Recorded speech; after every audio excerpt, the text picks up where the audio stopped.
Hello,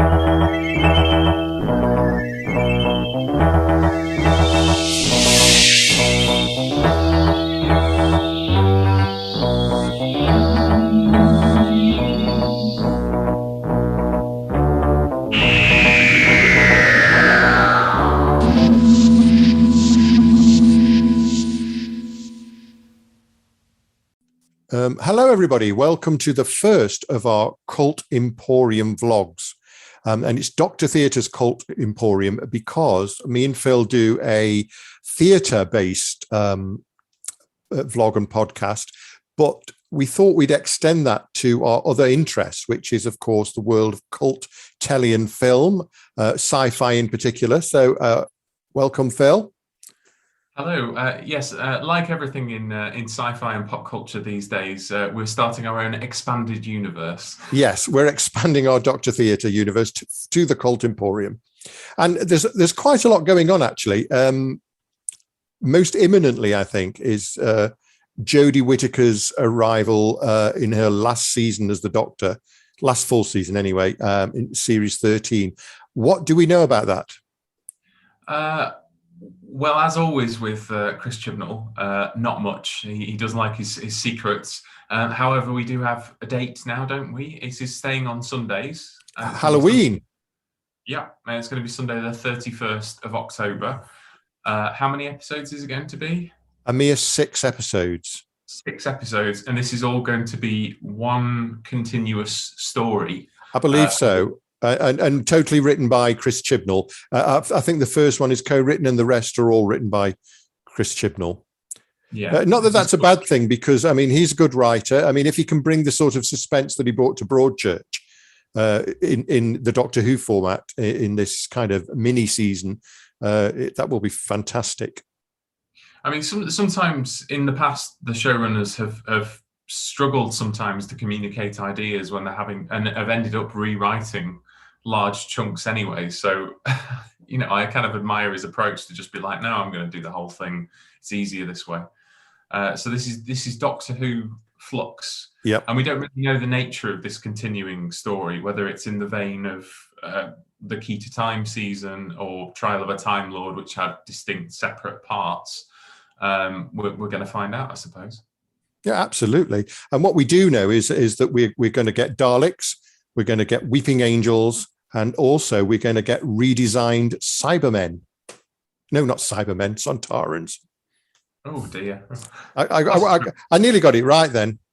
Yeah, but he does. But like the Cybermen last series, the praise has been, not many things does Chris Chibnall get universal praise for, but his Sontaran redesign, which is the pictures have just been in Doctor Who magazine and now they've made their way online, I think has been across the board adored, very much like his Cybermen last series. Yeah, and we don't know whether Dan Starkey is playing the lead Sontaran, do we? No, or Christopher Ryan, or whether they've got new Sontarans. I mean, this does seem to be a new strain, a new clone batch. So maybe they'll decide it's time for a new voice.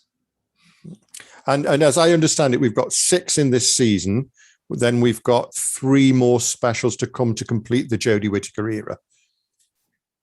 Yeah. So next year is, or Jodie is going to leave in the centenary special, which is to celebrate the BBC's centenary. But we don't know what that means, whether there will be a regeneration at the end of it. All we know is that Jodie Whittaker will be departing. This is true. And we have a new companion in John Bishop. What's his character called? I don't even know what his character's called. Neither do you. I think is he a joiner? Yeah. I can't remember. I just know that he's replacing the one older working class companion is replacing another older working class companion. But again, interesting casting. I mean, we've swapped one comedian for another, haven't we? Really, we've swapped Bradley Walsh for John Bishop. The rumors are that I don't know if you recall at the end of Revolution of the Daleks, Captain Jack's departure was rather abrupt, and the thinking was that Captain Jack, or the rumours go that Captain Jack was going to become the companion for Series 13, but because of COVID, John Barrowman wasn't able to film Series 13, which is why he departs in a brief off-screen phone call. But he was actually going to come back on board the TARDIS at the end and go, "Hi, guys." Graham and it would have played out the same, that Graham and Ryan would have left the TARDIS, and then Captain Jack would have said, "Oh, what a shame, but lucky I'm here to look after you." But that was changed at the last minute. But actually, that might have worked out for the best, I think. Yes, I think so. New, interesting ideas. We like them, don't we? Exactly. Yeah. So yes, we'll be all eyes glued to Flux. And I dare say we'll be straight back onto the Cult Emporium vlog and telling you of our thoughts as soon as that's gone out. And sorry? Whether you like it or not. Whether you like it or, yeah, a bit like Colin Baker, whether you like it or not. But there's also other things happening in the Doctor Who world. We've recently had another animation, haven't we? Namely, the evil of the Daleks. I think I'm going to do the rest of this chat in the style of Web of Fear animation. So yeah, Evil of the Daleks. It's so lifelike. Yeah. So anyway, Evil I thought was excellent. One of the better animations. I mean, it was really spot on. It was one of those where I kind of forgot I was watching animation after a while. It just didn't register, and I think that is what makes a good animated story for Doctor Who. If I kind of forget that I'm watching the animation, get really into the story. I mean, I'm not overly familiar with Evil of the Daleks, to be honest. I mean, I'd heard the audios, when they released them donkey's years ago, but not really listened to them since. So it was almost like a semi-news story to me, because I didn't remember all the ins and outs of it. What did you make of it? Unusually, because I don't bother with recons and audio. I've just never been able to engage with them. But I actually knew this one quite well, because one of the last Target novels in the early 90s was The Evil of the Daleks by John Peel.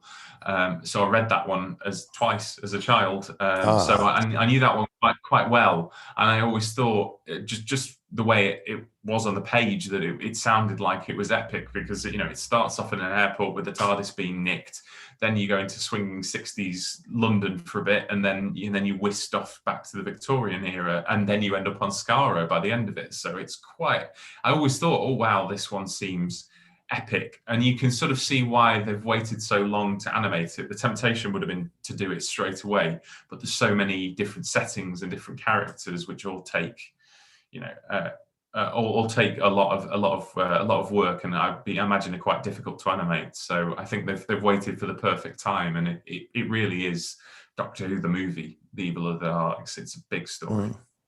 Definitely, and the arrival of good old Victoria.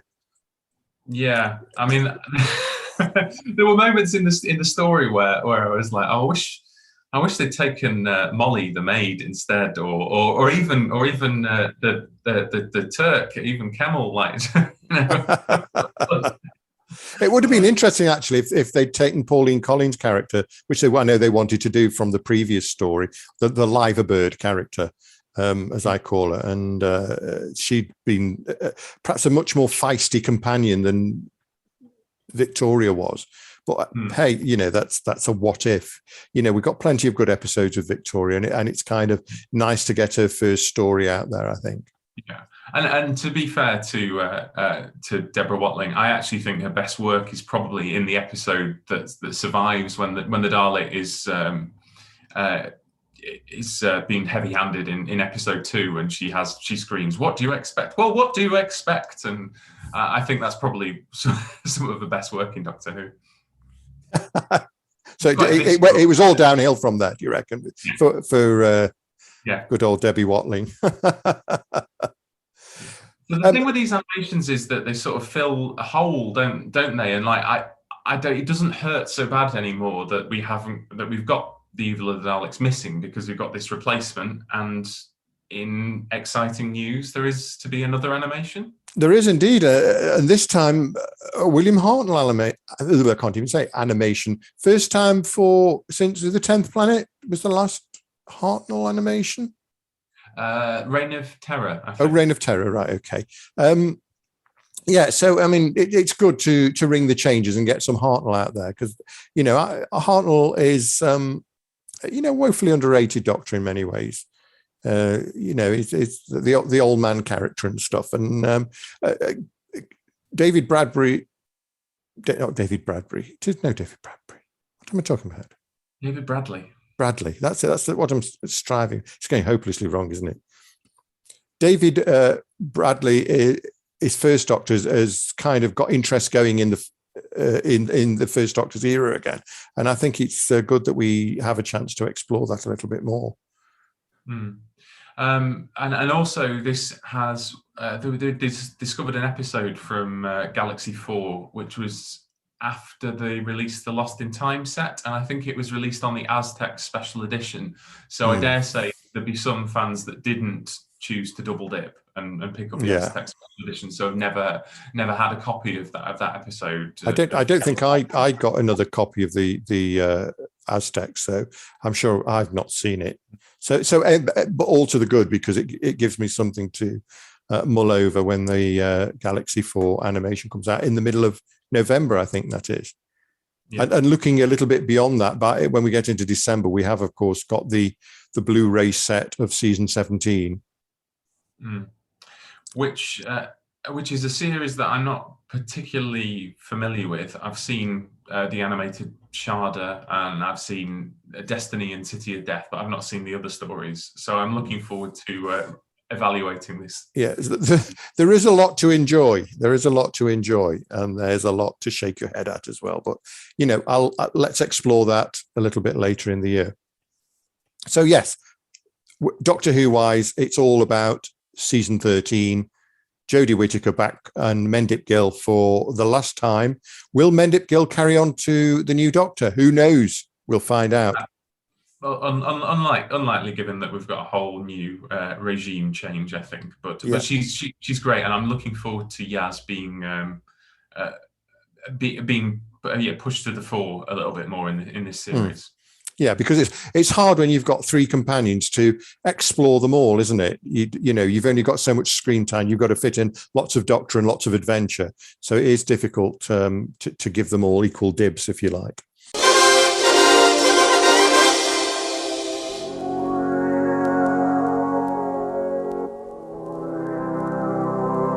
Down and safe. Yes, we're going into the world of Blake 7.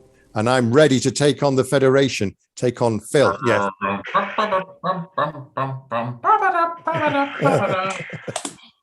Wow. Yes. Now, if there's one show for me that can knock Doctor Who off its pedestal as my favourite kind of homespun sci-fi, it is Blake 7, which I've been devoted to since 1978 when I sat and watched the first episode.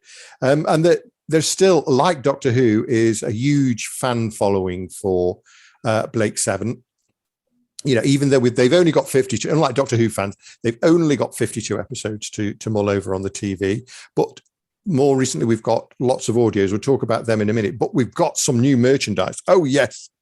Because back in the day when there was annuals for Christmas in the 70s, Blake 7 had 3 annuals, which kind of equated to one per series. It was the 79, 80 and 81 annual. No, or was it the 78, 79? I don't know. I forget anyway. But anyway, the fans have produced this Blake 7 annual 1982, which is this devoted to the season the annuals never got to, which is the final season when they're on Xenon base and they've got the Scorpio and Slave. And it is an absolutely handsome volume. It's an expensive volume. You have to buy it via Lulu, and it cost me about £40. But it's a true one-off. You're not going to get any more of these. So apparently the makers don't want people to show the content too much because they want it to be a surprise, which is perfectly understandable. But I mean, look, colour spreads like that. I mean, fantastic. I had a notification today that my order is shipped, so I'm looking forward to having it in my hands very soon. Yeah, and they've got interviews with costume designers. They've got an exclusive interview with Michael Keating, who's Villa. It is a top buy. I mean, look how thick that is. Look. So we should say that they're not inside. They're not completely evoking the world annuals. There's probably the no, absolutely not. But we do have the short stories and the comic strips, so it kind of is aping the annuals in a way. So they've kept that feel to it, but they've expanded it into much more deeper content.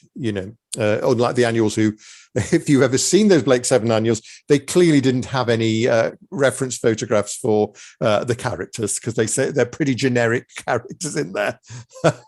all the illustrations and stuff. But maybe they didn't want to pay the actors for their likeness, and that's why they're all pretty generic. But yeah, I mean, if you want to buy this annual, and all proceeds are going to charity, then I will put the link in the description below. The Blake 7 1982 annual, which is available from a special link on lulu.com. But I don't think you find it if you're searching on Lulu. I think you have to have the link. Yeah. And it's worth looking out for the Facebook, finding the Facebook page as well, because there's an offer code at the moment to get a small discount on it as well. Oh yes, there is an offer code. Yeah. Go on the Facebook page it's Blake 7 Annual 1982. I think the Blake's 7 Facebook page title is, and they're going to put any Lulu offers and vouchers and stuff up there, so you can get a bit of money off, which is fabulous. And we continue with the Blake 7 theme, because there's a new audio out. As you know, Big Finish not only do the Doctor Who audios and many, many other series, but they've also entered the world of Blake 7 audios. And before their sad passing, there were terrific audios with Gareth Thomas, Paul Darrow, and Jacqueline Pierce. But they are gone now, so we've entered a new era. The worlds of Blake 7 releases, and they've come to a release called The Clone Masters. Now, The Clone Masters had about 10 minutes of screen time at the start of the episode Weapon, written by Chris Boucher, I think, if my memory serves me correctly, which it usually doesn't. And it was never fully explained. The whole episode revolved around there being a clone of Blake. But this Clone Master sequence, it was sort of, they were a kind of mysterious race of people who specialized in cloning. And once again, Big Finish have picked up and run with that. And they have Sally Navette back as Jenna. They have Jan Chappelle as Callie. And the story takes place on the home of the Clone Masters, where there's a conclave, because the Queen of the Clone Masters is dead and they're electing a new queen. However, it's not that simple, because out on the fringes we have Travis, and not one Travis, but two Travises, because we've got Brian Croucher and Stephen Greif coming back as Travis now. How wonderful is that? Travis 1 and Travis 2. Well, one of them is obviously a clone. Right. And as far from what I remember, I mean, I don't want to go into all the spoilers, but from what I can remember, there is a line about him being the Travis before he was reconditioned at some stage in his life. Okay. So, so we have to take a leap of faith there, but it's lovely just hearing two Travises acting together. Very different in style, of course. I mean, Brian Croucher is much more your East End thug Travis, and Stephen Greif is your much more calm and quietly sinister Travis, like a tiger waiting to pounce. It kind of works really well having them both in there. Yeah, so please, if you enjoy your Blake 7, and I don't want to spoil all the story for you, and probably because I can't remember half of it myself, go and listen to it. You know what I like with my memory? When I listen to something and then it's finished, about 2 hours later, I've forgotten. At least you have listened to it. I'm not a big audio person, but of course my problem with the second Travis with Brian Croucher is that, as I'm a soap fan who can't separate soap from real life, he will always be Ted Hill's from EastEnders. Do we need the drums here? Let me put the drums on. Yeah. There we go. Special EastEnders Blake 7 drums for you. Thank you. So yeah, lots of going on in the Blake 7 world then. But we've also got some interesting things to come from Star Trek, haven't we? Because that franchise seems to be really kicking in again. And the first of these is another series of Star Trek Discovery. Yes. Now, remind me, where did we leave Star Trek Discovery? Because the Guardian appeared, didn't he? The Guardian from the city on the. I am the Guardian of Forever. I am the Guardian of Forever. That's right. Well, we left. So Star Trek Discovery has done this incredible thing that it started off as a prequel series that was before Kirk, before the original series. But they were flung at the end of the second series. They were flung to the far future, to I think the 29th century, basically further than Star Trek has ever gone before. So even past the Next Generation and Deep Space Nine and Voyager.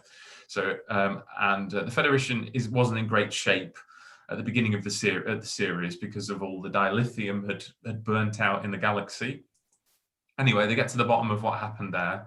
And we're starting to build bridges. And the big thing for us is that the character of Michael Burnham, who we've been following since the beginning, when she was unceremoniously stripped of rank and sent to a prison colony, she has now finally found herself as the captain of Discovery, which is so it's all been about her journey. And I suppose the third series is how she handles command. So it was great. It was a great and quite a moving moment to see her finally take the captain's chair. So I love Michael Burnham, so I'm really looking forward to it. And are there any clues where the new series will be going, where it will be taking us? Well, it looks like it's in the trailer. It's hard to tell with these trailers because they overplay certain moments that could end up just being one episode. But there does appear to be a spatial anomaly which has appeared. And things go a bit squee-whiff. It reminds me a bit of, in the motion picture when they were entering Vija. That's just from my initial first glance. It may be completely different, but it just makes me laugh because spatial anomalies used to be wrapped up in one single 45-minute episode in Voyager. That was every week there was a spatial anomaly, but now it's going to be an entire series arc. And why not? And Saru, who left the Discovery at the end of series. Oh, he did, yes, I remember. We should probably put a spoiler alert at the beginning of this podcast for people who are behind. But Saru's left, but he was Sodom. He was definitely in the trailer on the bridge. So there we go. Fantastic. It wouldn't be the same without Saru, would it? No. It's a great performance. But then we've got more Picard and a new series, Strange New Worlds, haven't we? Yeah, so Picard is, which was supposed to be, should have already happened, but was slowed down because of the pandemic and because they were filming in California where COVID restrictions were stricter, and also because of how old Patrick, the leading man, is. But that one's happening. It looks like Q is back and looking older. I'm not sure how that works because maybe it's to make Picard feel better that he's giving himself the illusion of aging. So Q's back, and there seems to be a time travel element where they are going back in time to present day Earth, which will be fun because somebody's been tampering with the timeline and it diverges in the 21st century. Elements of the voyage home, perhaps.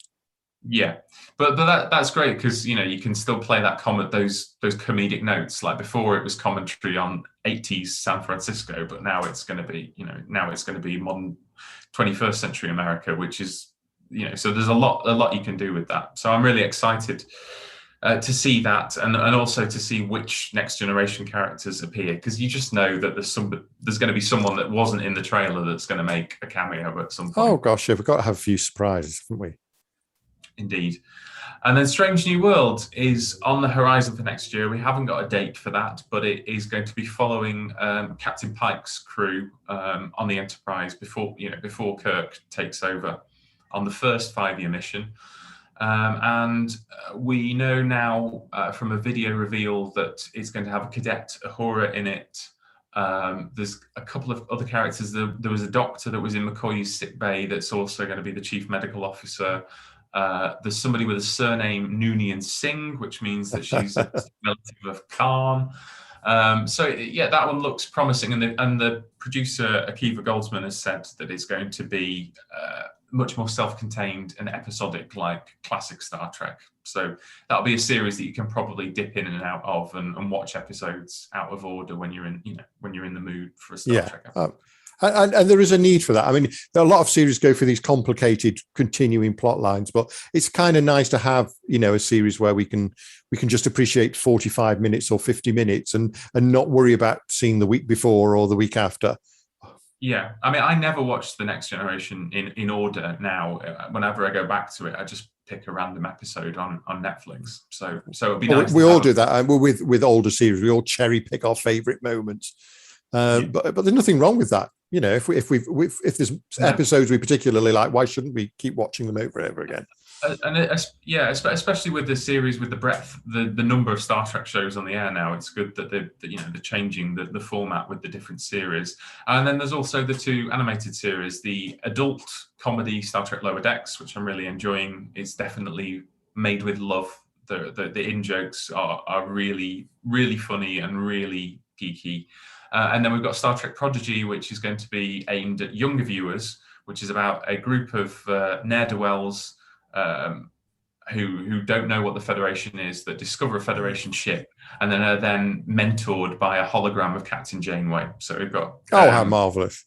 Kate Mulgrew coming back to voice her Captain Janeway character. So lots to look forward to in the Star Trek world.